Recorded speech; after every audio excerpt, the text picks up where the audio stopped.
Trending ngayon sa social media Catherine Bernardo, Daniel Padilla, at Andrea Brillantes, Rendan Labrador nagsalita na.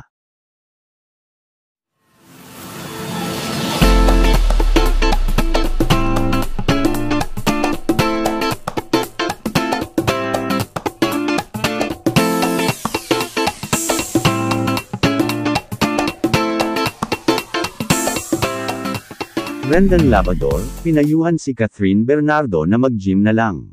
Napabalita kasi na sobrang broken ngayon ang sinapit ng kapamilya actress, na si Catherine Bernardo dahil sa hiwalayan nina Daniel Padilla.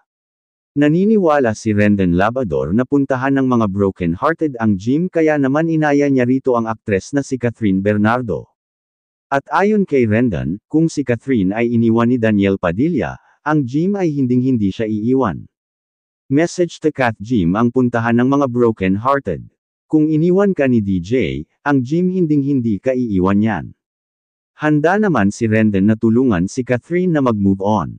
Kung kailangan mo ng motivation para makamove on ng mas mabilis, andito lang ang Kuya Rendan mo.